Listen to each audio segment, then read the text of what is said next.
andar, seguir a luz que Ele nos deu, e o seu louvor viemos declarar, pois nos chamou de volta ao nosso lar.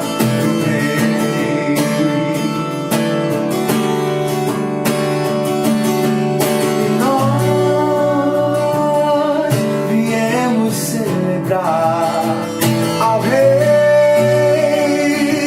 que hoje vivo está. Cantemos, pois Ele está aqui, e o louvor vai transbordar do nosso amor.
casa, Senhor. Cada lugar reunidos em Seu nome, Deus. Reunidos em Seu louvor. Reunidos para a Tua glória. Reunidos para Te adorar. Para unir as nossas vozes, Deus. Ainda que não estejamos juntos presencialmente, as nossas vozes se unem nesse momento para dizer que o Senhor é o Rei, que o Senhor é o único merecedor de toda a honra e de toda a glória, de todo louvor. Oh, louvor ao Rei, louvor ao Rei que criou todas as coisas. Te louvamos, Senhor, te louvamos, Deus. Oh, Deus, te engrandecemos. Aleluia. Amém.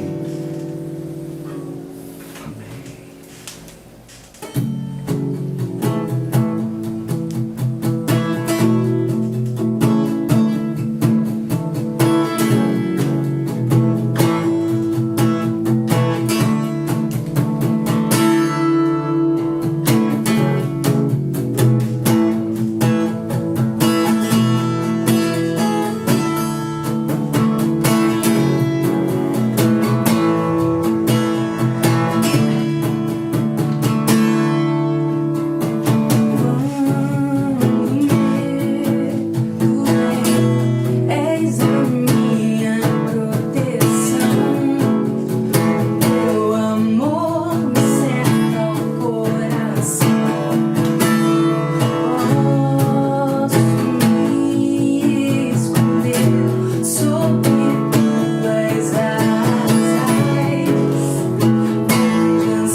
sei que me abraçarás e o perfeito amor me envolverás. Eu corro aos teus braços de amor.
Presente em meio a lutas, angústias, tribulações. Por isso é que nós declaramos, Deus, que confiamos em Ti, esperamos em Ti, esperamos as Tuas palavras, esperamos nas Tuas palavras, Deus.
Posso então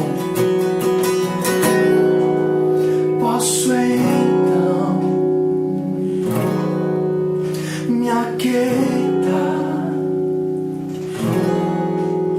e saber tu és Deus, tu és Deus. Posso então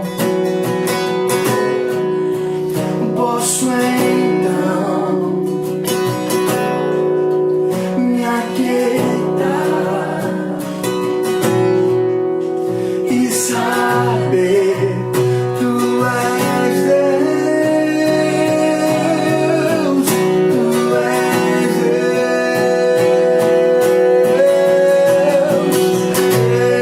Eu te amo, eu te adoro,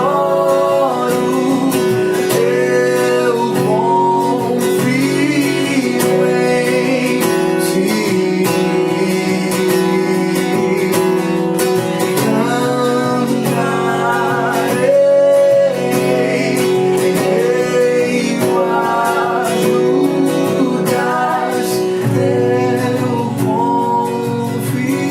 Cantarei em tuas lutas,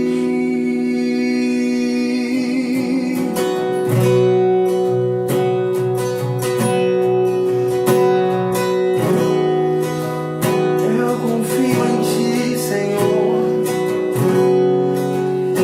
Eu confio em ti, meu Deus.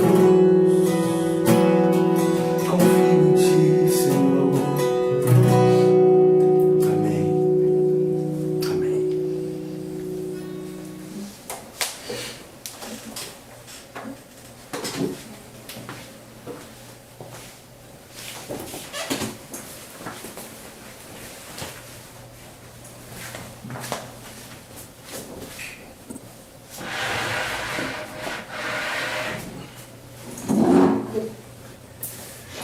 Olá, boa noite. Deus esteja abençoando profundamente a sua vida, esteja dando continuidade a esses momentos, que você possa desfrutar de um tempo de meditação da palavra agora conosco, abrir seu coração e verdadeiramente mergulhar na profunda e poderosa palavra de Deus. Nós conversávamos um pouco antes de começar aqui o nosso culto, que já são 5 meses assim em isolamento social. Já é um bom tempo, já estamos há um bom tempo vivenciando essa realidade que há alguns anos atrás, se nós parássemos para conversar a respeito disso, a gente não imaginaria que estaria enfrentando, mas já tem um bom tempo que estamos aqui, tentando de alguma forma continuar pregando a palavra, continuar adorando, continuar ligando os lares. Estava ali acompanhando com a Liz e algumas famílias ali representadas. Então eu quero dizer para você que está assistindo a gente na sua casa, que Deus esteja te abençoando, te fortalecendo nesse tempo, que a tua casa, não só através de tudo aquilo que a gente tem produzido para te abençoar, mas que a tua casa seja realmente esse lugar, em meio a esse tempo, um lugar de paz, um lugar de descanso, de sossego, um lugar onde a palavra de Deus é lida, estudada, onde a palavra de Deus flui, onde os filhos ouvem de perto de seus pais conselhos divinos, conselhos de graça, onde a harmonia possa florescer e em meio a todas essas dificuldades, não são poucas, não é pequeno não é pequena a tormenta que estamos enfrentando, haja vista tantas mortes, mas que a sua casa seja esse lugar e que, em nome de Jesus, essa oportunidade que você está nos dando de estar aí contigo seja abençoadora para a sua vida e para a sua família.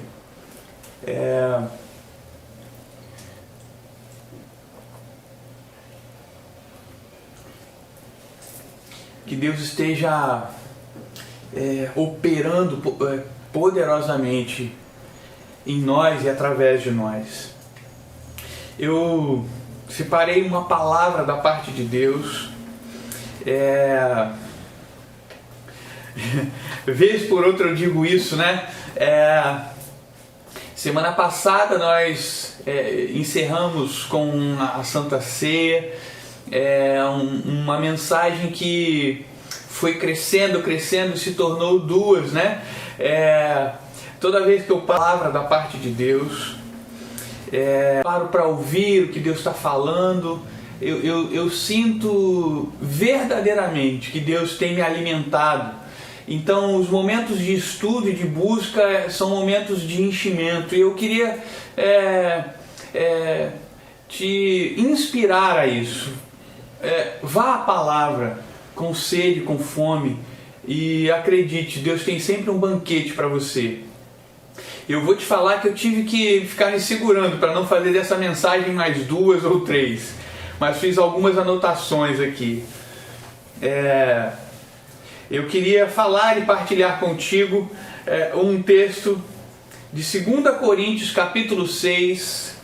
Nós vamos ler apenas um verso, mas você já deve ter visto, tem algumas marquinhas aqui na Bíblia, né? Então nós vamos estar olhando alguns outros textos, então deixa sua Bíblia à mão, para que a gente possa estar acompanhando, para que vocês possam estar acompanhando, e a gente possa estar juntos aqui, partilhando de um tempo aos pés do Senhor. 2 Coríntios capítulo 6, vamos ler apenas o verso 1 para dar início a essa palavra. Como cooperadores de Deus, insistimos com vocês para não receberem em vão a graça de Deus. Como cooperadores de Deus, insistimos com vocês para não receberem em vão a graça de Deus.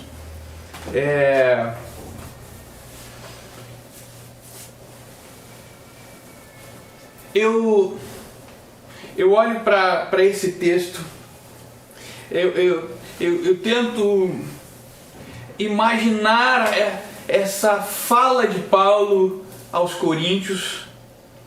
Eu fico imaginando a grandeza da palavra, eu fico pensando, refletindo a respeito de quão precioso é aquilo que Deus nos ofertou, seu Evangelho. Eu queria falar um pouquinho a respeito desse Evangelho, o Evangelho de Deus através de Jesus Cristo. Eu queria poder partilhar, às vezes, né, algumas de nossas palavras. Eu acredito que esse seja um sentimento comum com pastores, com falantes da palavra, o desejo, o anseio de que todos aqueles que estão ouvindo possam desfrutar, se sentir inspirados e mergulhar no entendimento que Deus trouxe, assim como nós mergulhamos, que cada um pudesse experimentar a grandeza e a beleza daquilo que Deus nos falou. E eu queria falar a respeito do Evangelho, e é grandioso o que Deus nos deu. O Evangelho é um grande presente de Deus, a demonstração mais evidente da graça de Deus é o seu Evangelho. Nós sempre falamos que Jesus é a demonstração última do amor de Deus, e é verdade. Eu não estou querendo traçar outros paralelos, não, porque Jesus é o Evangelho, Jesus é a personificação do Evangelho, mas eu queria que hoje parássemos para pensar um pouquinho a respeito do que representa e do que é esse evangelho da graça, essa demonstração mais evidente da graça de Deus. Sem sombra de dúvidas, o evangelho é essa grande dádiva, esse grande presente, essa grande oferta de Deus para com nossas vidas. Comumente falamos, e é conhecido por muitos, que nós trazemos a ideia de que o evangelho seriam as boas novas. E a nova notícia, a boa nova notícia, isso é conhecido, mas eu fiquei pensando a respeito do evangelho e Deus foi falando ao meu coração, me inspirando a pensar em sinônimos, em falas paralelas para que a gente entendesse a grandeza disso. E eu acredito que o evangelho possa ser traduzido para nós como o caminho da salvação. Enxerga o evangelho como o caminho da salvação. Enxerga o evangelho como a obra da cruz. Enxerga o evangelho como aquilo que o Senhor operou em nós. Operou através de Jesus Cristo em nós. Isso é fantástico, isso é maravilhoso. E por isso o conselho de Paulo aqui aos Coríntios é tão pertinente, é tão precioso, é tão profundo, é tão poderoso. Por isso o conselho de Paulo aqui, olha, deixa eu ir além, deixa eu falar para você. Eu olho para esse texto e eu enxergo que o tom é um pouquinho acima de um simples conselho. Eu acredito que seja uma exortação de Paulo a nós, não apenas à igreja de Coríntios, mas a todos nós, os ouvintes do evangelho de agora, nós, os instrumentos do evangelho de agora, nós, os personagens do evangelho de agora. Nós somos os personagens do evangelho de hoje. O evangelho continua a ecoar nos nossos dias. E eu e você somos os personagens do evangelho. Somos nós que precisamos mostrar, evidenciar, vivenciar o evangelho. Engraçado que eu estava aqui atrás da câmera e estava olhando esse quadro, né? Que é um chamado a brilhar. E eu estava pensando, gente, nós vamos estar falando a respeito do evangelho e eu estou falando que nós somos esses instrumentos, os personagens. Nós somos os atuadores do evangelho hoje. E mais do que um chamado a brilhar, nós somos como a lua. Como a lua ilumina a terra, o mundo. É uma figura também conhecida na nossa fala cristã. Nós somos como a lua, o satélite de Deus. O evangelho, nós somos esses instrumentos, como a lua, o satélite da terra. Nós somos o satélite de Deus, porque Ele é a luz que brilha. Não há brilho em nós, mas Ele nos ilumina de tal forma que nós conseguimos iluminar o mundo em trevas. E é isso, somos nós que precisamos gravitar, girar em torno das pessoas que atravessam o nosso caminho e iluminá-los. Por mais que sejamos personagens, precisamos entender que é a luz de Deus que brilha através de nós. E eu acredito que essa seja uma exortação de Paulo às nossas vidas.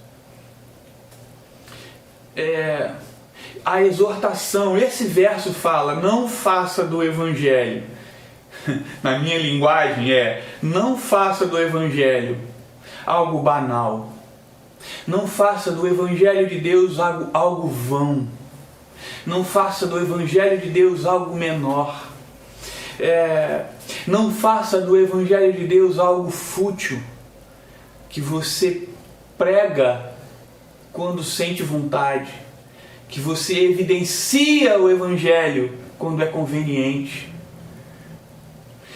Não faça do Evangelho algo sem sentido. Sabe, o mundo olha para o Evangelho e devia olhar com assombro, com espanto, porque a mensagem do Evangelho é loucura para essa terra, para qualquer tempo. O Evangelho de Deus, ele é atemporal, porque ele continua a ser pertinente em qualquer momento da história. Ele é contundente em qualquer momento da história. Ele é assombrosamente a contramão de tudo aquilo que o mundo evidencia e vive. Isso é o Evangelho verdadeiro e genuíno. Então não faça do Evangelho algo sem sentido. Porque as pessoas que nos veem, as pessoas que nos enxergam, precisam entender e compreender o Evangelho que temos pregado.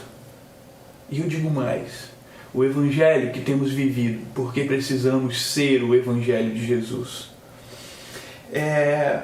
Esse texto fala a respeito disso. Esse poderoso texto fala a respeito disso. Sabe por quê? Porque se esgotaram as possibilidades de vivermos um Evangelho ameno. Se esgotaram as possibilidades de vivermos um Evangelho, como eu disse, sem sentido, fútil, vão. Em momentos de crise como o que vivemos. Se a nossa palavra não for poderosa, forte, endossada pelo Santo dos Santos, o nosso Evangelho é inócuo, é sem sentido. O próprio Paulo diz, é como um símbolo que retine e não se ouve som. Olha o verso 2 desse capítulo ainda. Pois ele diz, eu ouvi no tempo favorável e o socorri no dia da salvação. Digo-lhes que agora é o tempo favorável, agora é o dia da salvação. Eu falei para vocês que às vezes a gente se debruça sobre um texto, a gente começa a estudar e parece que Deus tem tanto a nos falar. Não, Deus tem sempre tanto a nos falar, né? Eu disse isso logo no início, se você se debruçar sobre a palavra com fome e sede, Deus te oferece um banquete. Então, quando você vai à mesa do Senhor, Deus põe à mesa um banquete para você. Um banquete tão grande que dá vontade de ficar falando sobre tantas e tantas coisas. Esse texto, o verso 2, faz conexão com o texto de Isaías. Isaías 49, verso 8. Quando fala a respeito de salvação, eu acho que é importante que a gente leia. Isaías, capítulo 49, verso 8. Diz assim: assim diz o Senhor, no tempo favorável eu lhe responderei, e no dia da salvação eu o ajudarei, eu o guardarei e farei que você seja uma aliança para o povo, para restaurar a terra e distribuir suas propriedades abandonadas. Eu queria continuar lendo, sabe? Mas como essa mensagem está gravada, depois você olha as referências e continua lendo. Leia esse texto, porque ele é lindo, dá vontade de continuar lendo, né? Para dizer aos cativos, saiam, e aqueles que estão em trevas, apareçam. Eles se apacentarão junto aos caminhos e acharão pastagem em toda a colina. Não terão fome nem sede. O texto segue, como eu disse. Eu não posso me deter, porque senão eu vou continuar aqui falando de toda a grandeza que Deus tem para partilhar conosco a respeito do dia da salvação, do dia que Ele tem preparado para te chamar, para me chamar, para fazer parte de algo maior, do Evangelho de Deus. O Senhor está te chamando, não simplesmente para ser salvo. Esse é o tempo último, o tempo final, o tempo de receber a coroa, mas a grandeza de vivenciar o Evangelho agora. vivermos o dia da salvação, mostrar o dia da salvação para as pessoas, falar e mostrar para elas que não haverá fome, que não haverá sede, porque a palavra nos preenche, porque o Evangelho nos satisfaz, porque o Evangelho nos sacia por completo. Somos completos, somos homens inteiros, estamos satisfeitos só e unicamente preenchidos pelo Evangelho, pelo Espírito Santo de Deus, por Sua palavra, por Seu toque, por Sua vida em nós. Como tem coisas a serem ditas, e por isso eu estou falando para vocês. O verso 1 fala: não torne isso vão, não diminua com suas escolhas tolas, não diminua com qualquer outra coisa que você encontra nessa terra. Por mais que a gente possa desfrutar, e seja bom desfrutar das alegrias dessa terra. Ontem eu fui na casa da minha cunhada e o meu cunhado Vitório, ele pegou do pé assim, né, amoras e trouxe pra gente que estava sentado à mesa. Eu tirei uma foto, postei no Instagram lá, uma amora gigante. São coisas dessa terra e são deliciosas de ver, de saborear. Ele trouxe um cacau, eu também tirei uma foto, postei lá, porque tem muitas coisas belas, bonitas, deliciosas aqui nessa terra. Mas nada me satisfaz, me torna completo, como o Evangelho.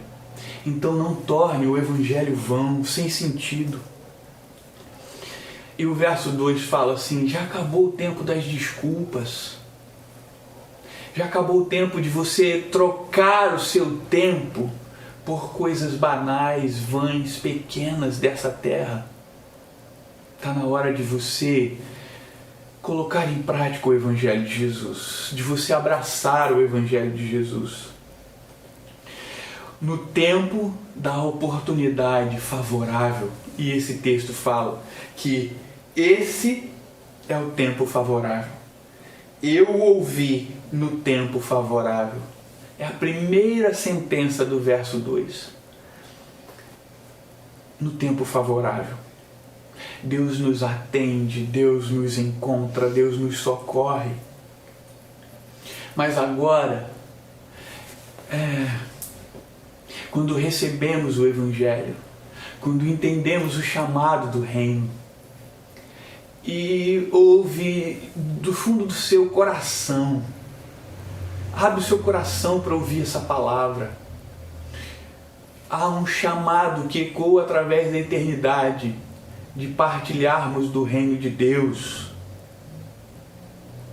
O chamado continua, a voz do Senhor continua a nos chamar a vivenciar o reino. E eu digo para você, quem abraçou o reino não olha para trás.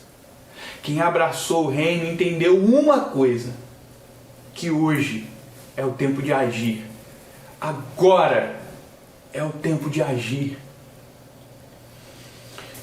Faça valer o Evangelho na sua vida. Faça valer o Evangelho e o seu faça valer o Evangelho e o seu poder. Porque o Evangelho do Reino nos empodera a viver as grandezas do Reino. Como libertaríamos cativos por nós, com nossas forças, mas movidos através do poder do Evangelho, do Espírito Santo em nós, podemos libertar cativos. Através da ação do Espírito Santo em nós podemos transformar vidas que estão completamente perdidas à morte, afundadas no vício, mergulhadas na dor. O Evangelho do Reino pode restaurar essas histórias. E o chamado é por inteiro. Como eu disse, abra seu coração. Mas essa é mais do que uma palavra do pastor Jaci. Verso 13. Numa justa compensação, falo como a meus filhos. Abra também o coração para nós. Essa é a fala de Deus para a sua vida. Abra seu coração. Abra seu coração para viver a grandeza do Evangelho. Abra o seu coração. Você já entendeu? Eu estou falando aqui já há alguns minutos. Você já entendeu a sua posição?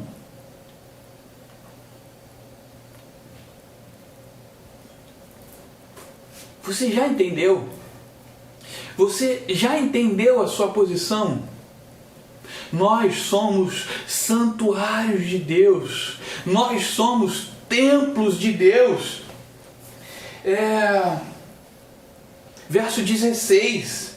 Que acordo há entre o templo de Deus e os ídolos, pois somos santuário do Deus vivo, como disse Deus. Nós somos santuários do Deus vivo. Habitarei com eles e entre eles andarei, serei o seu Deus e eles serão o meu povo. Olha a nossa posição, olha a sua posição. Está ouvindo, irmão? Está ouvindo?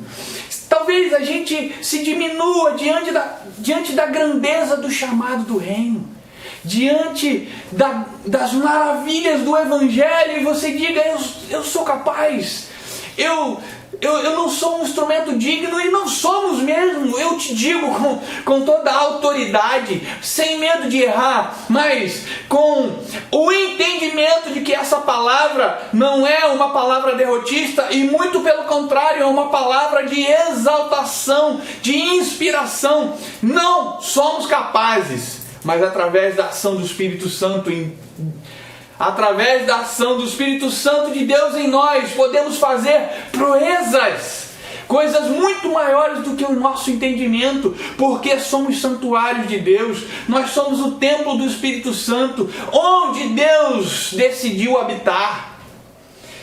Sabe, eu fiquei pensando exatamente nisso, mas há um alerta nessa palavra. Muitos se tornam soberbos, arrogantes, altivos. E essa palavra não é para te fazer soberbo, altivo. Essa palavra é para colocar o seu pé no chão, para que você tenha entendimento que não há mérito em você como homem. Você, como eu disse, é só a lua. Não tem um brilho pessoal, não tem um brilho individual. O teu brilho vem de uma luz que brilha, da estrela da manhã, vem do sol da eternidade. Mas entenda a grandeza, entenda a riqueza, mas entenda com humildade. Se você continuar a ler esse texto, sabe, a entender essas histórias, sempre fazemos o convite para você ler e entender os contextos. Então leia o capítulo anterior, o capítulo 5, leia o capítulo posterior, leia o capítulo 7. Eu vou ler aqui o primeiro verso do capítulo 7. Amados, visto que temos essas promessas, purifiquemo-nos de tudo o que contamina o corpo e o espírito, aperfeiçoando a santidade no temor de Deus. Aperfeiçoando a nossa santidade. Há um caminho a ser trilhado.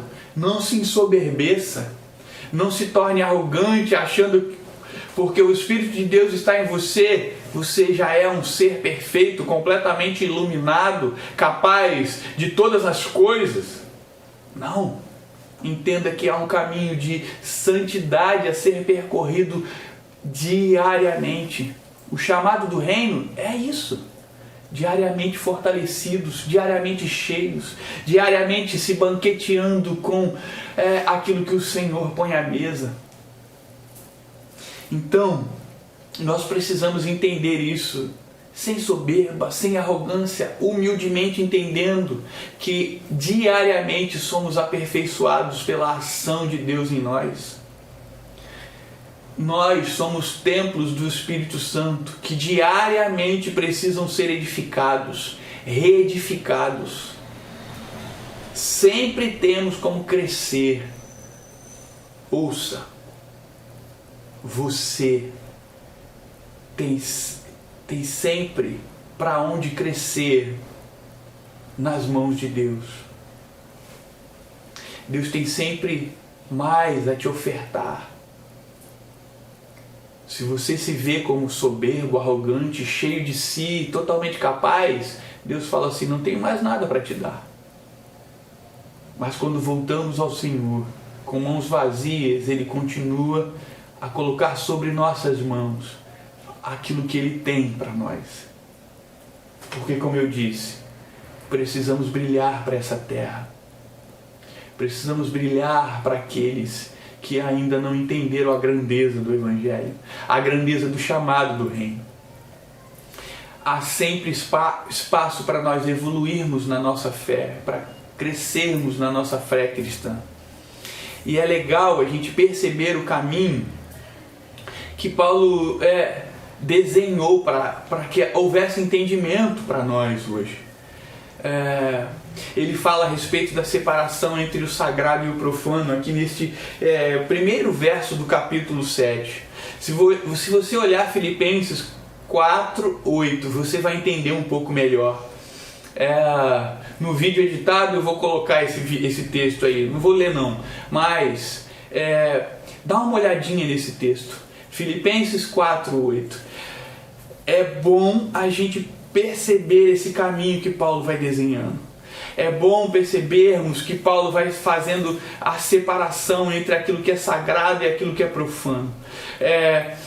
Entendermos que Ele vai santificando tudo em nós. Entendermos que Ele vai nos mostrando um caminho a ser trilhado. Mesmo que, e aí eu vou voltar agora um pouquinho, no capítulo 5, como eu disse, leia esses capítulos. E eu quero ler o verso de número 13 para você. Diz assim: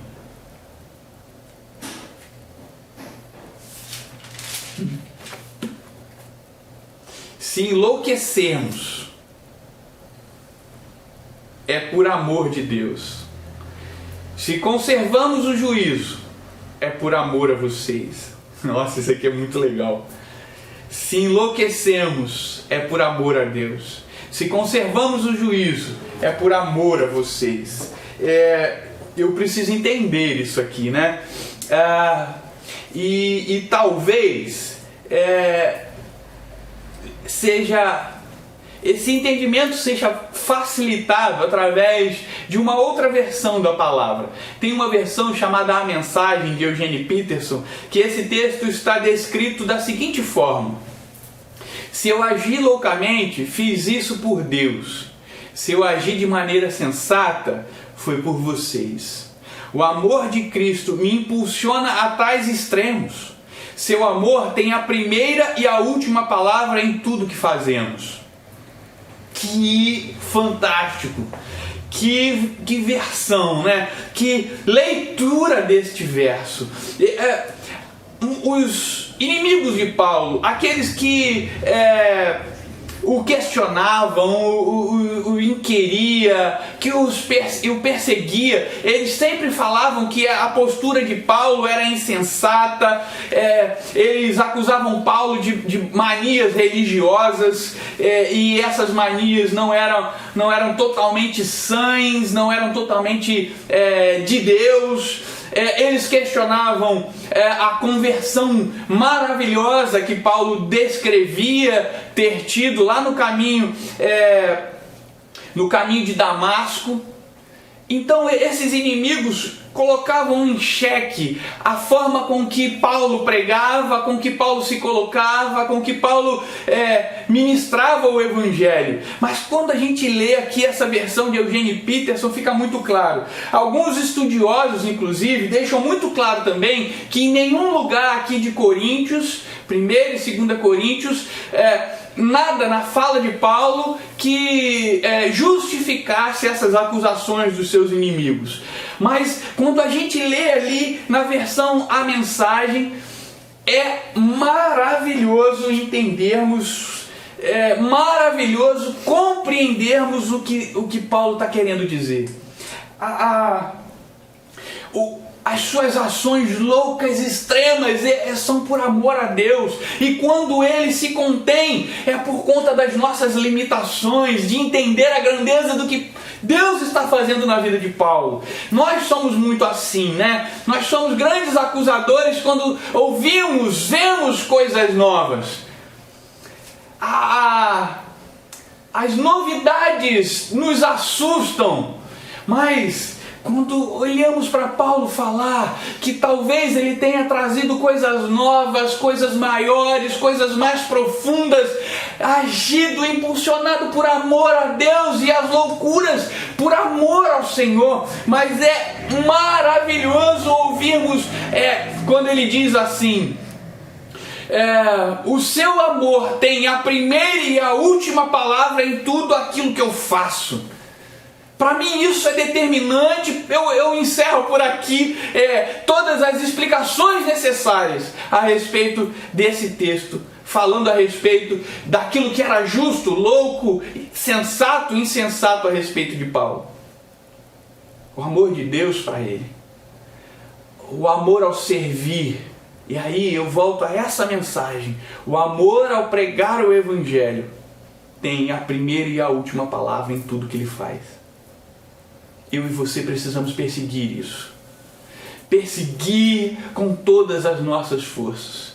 Que o amor de Deus seja a primeira e a última coisa que determina tudo em nossas vidas.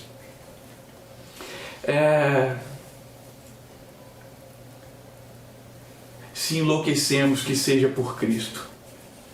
Se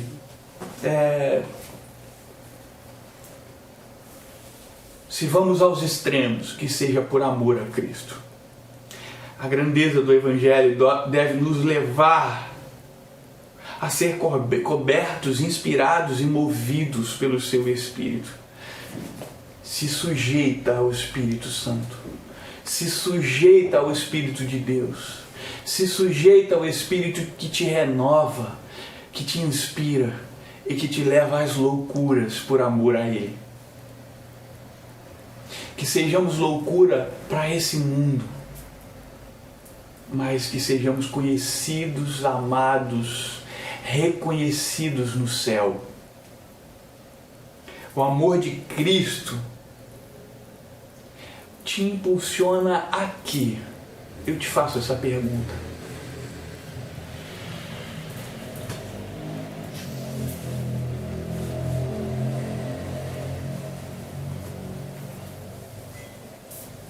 O amor de Cristo tem te impulsionado a quê? O amor de Cristo tem te levado a fazer que tipo de loucura? O amor de Cristo tem a primeira e a última palavra naquilo que você tem feito, naquilo que você faz, na sua forma de viver. Se você olhar para trás, na sua vida, nas suas escolhas, se você olhar para trás, em tudo aquilo que você tem feito, naquilo que tem te inspirado, naquilo que tem te alegrado, te trazido alegria, satisfação, tem ligação com o amor de Deus? É a primeira e a última palavra no que você tem feito? Você precisa parar para pensar nisso, sabe? Porque o Evangelho de Deus é definitivo assim. O Evangelho é definitivo assim como Cristo é definitivo. Se eu não estou com Cristo, eu estou contra Ele. Talvez isso seja uma palavra extrema, mas não é minha. A palavra diz: aqueles que comigo não ajuntam, espalham. Ou eu abraço o Evangelho de forma definitiva, ou eu tenho abraçado algo que se parece com o Evangelho, algo que tem a aparência do Evangelho, algo que talvez tenha o cheiro do Evangelho, algo que talvez fale, soe como o Evangelho, mas não é o Evangelho. Evangelho é definitivo. O Evangelho muda tudo em nós. O Evangelho muda nossas prioridades. O Evangelho de Deus, o amor à palavra do Senhor, faz com que Cristo, o amor a Cristo, tenha a primeira e a última palavra em tudo aquilo que fazemos. Quantas vezes tornamos vão o Evangelho da graça? Quantas vezes tornamos vão o Evangelho da graça? Quantas vezes aquilo que falamos, a forma que pregamos, a forma que vivemos, porque a nossa vida é uma pregação diária e contínua, faz com que o capítulo 6, verso 1, seja uma exortação para mim e para você. Tornamos vão a grandeza do Evangelho, tornamos vão tudo aquilo que Deus tem feito, porque vivemos o Evangelho quando é conveniente. Abraçamos o Evangelho quando é conveniente, quando nos favorece. E isso não é viver o Evangelho. E isso não tem relação nenhuma com abraçar, com ter por amor a Deus a primeira e a última palavra em tudo que fazemos. Pregamos quando é conveniente, sabe? Ou somos levados pela vergonha, pelo constrangimento ou por uma situação, e aí falamos do Evangelho. Você acha que isso é Evangelho? Que isso é viver o Evangelho? Eu te digo mais: se você tem falado quando te favorece, quando você acaba tendo resultado, colhendo alguns frutos, não para o reino, mas pessoais, quando isso faz com que as pessoas que te cercam te olhem com um olhar favorecido, será que isso é o Evangelho ao qual fomos chamados? Será que esse é o Evangelho da graça? Será que esse é o grandioso Evangelho que é paralelo à vida de Cristo? Será? Será realmente? Somos esporadicamente, somos aleatoriamente, convenientemente santos em Cristo? Somos convenientemente servos do Senhor? Somos convenientemente pregadores da palavra? Somos convenientemente discípulos de Jesus? Somos convenientemente instrumentos do Evangelho? A impressão que tem é que nos protegemos do Evangelho. É isso que eu sinto, sabe? Que às vezes a gente tenta se esconder do Evangelho, para que a gente possa viver nossas vidas e usar o Evangelho quando é conveniente. Como uma roupa nova. Aquela camisa que nós conseguimos colocar, tirar e colocar. Pegamos no armário o Evangelho e falamos, hoje é dia de viver o Evangelho. Tiramos o Evangelho do bolso quando de alguma forma somos favorecidos. E aí eu te falo, para encerrar essa mensagem, renda-se ao Evangelho. Renda-se ao Evangelho do Senhor Jesus. Você está me ouvindo? Renda-se ao Evangelho de Cristo. Renda-se. Se permita. Eu vou usar essa figura porque eu acho que ela é extrema. Acho que precisamos nos assustar, precisamos ser chocados com a grandeza desse Evangelho.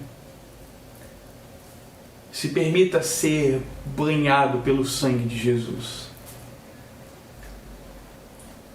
Que figura, né? O sangue que foi vertido na cruz, que escorreu pelo madeiro, que você sinta o Evangelho como o sangue de Cristo escorrendo por seu corpo. Porque assim você precisa se ver completamente banhado pelo sangue de Cristo, para que você tenha o entendimento da gravidade do chamado, do quanto é pontual, do quanto é drástico, do quanto é definitivo. Olhe para os seus braços sujos com o sangue de Cristo, que te liberta, que te salva, que te limpa. Olhe no espelho e veja a sua face avermelhada pelo sangue de Cristo, que quer te purificar. Renda-se ao Evangelho e viva esse Evangelho com toda a intensidade possível. Não viva o Evangelho de forma conveniente. Não viva o Evangelho de forma optativa. Não faça isso. Ouve, isso é um conselho para a sua vida. Quando você faz isso, você não tem ideia do quanto perigo você está correndo de brincar com a grandeza do reino, de diminuir o sacrifício de Jesus na cruz, de dizer não àquela voz que, como eu disse, ecoa na eternidade, te chamando a fazer parte do reino. E como Paulo fala aqui aos Coríntios, essa é a fala para nós: multiplique o Evangelho genuíno de Cristo. Leve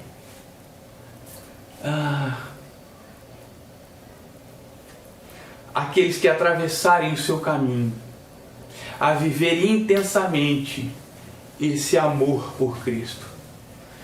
Talvez você, se pergunte: nossa, será que eu sou capaz? Não é. Não é não. Eu não sou. Eu não sou capaz. Deixa eu te falar, eu não sou digno. Deixa eu te falar, eu não era para estar aqui pregando para vocês, mas pela graça, por entender o chamado, por reconhecer o chamado, por entender que não há brilho em mim, mas no Deus das luzes. João fala isso, que é o Deus das luzes, o Deus a quem servimos. Ele brilha e me faz refletir o seu brilho. Não há mérito aqui em mim, na minha pessoa, mas na grandeza de Deus, na grandeza dessa mensagem, porque essa mensagem é muito maior do que o pastor Jaci. É muito maior do que tudo aquilo que eu estudei, do que tudo aquilo que eu sei, do que tudo aquilo que eu tenho. É o Evangelho de Deus.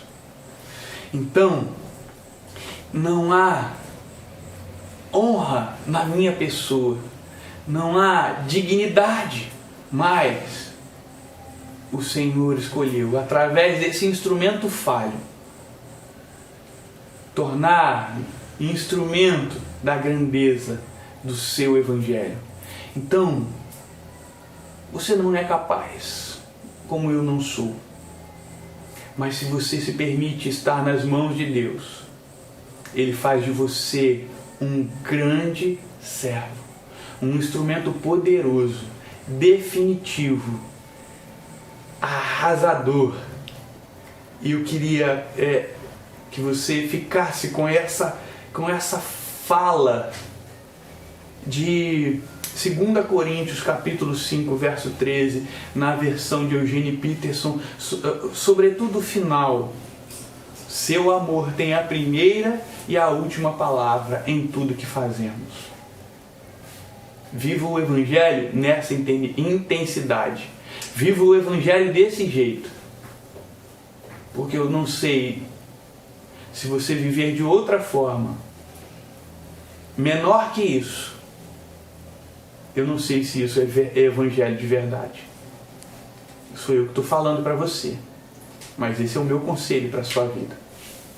Se você vive aquém desse grande chamado, eu não sei se o que você vive é o Evangelho. Eu não sei se o que você prega é o Evangelho. Se permita ser impulsionado, levado pelo sacrifício de Jesus, à total grandeza do Evangelho. Amém? Nós vamos adorar para encerrar esse tempo. Nós vamos adorar para que a gente possa concluir com esse tempo de adoração e de você ir se permitindo digerir toda essa palavra, esse chamado a esse Evangelho gigantesco, grandioso e poderoso do Senhor. Eu vou fazer uma breve oração pela sua vida, por nós aqui. E que você abra o coração para receber aquilo que o Senhor tem preparado para a sua vida. Pai, em nome de Jesus, teus servos,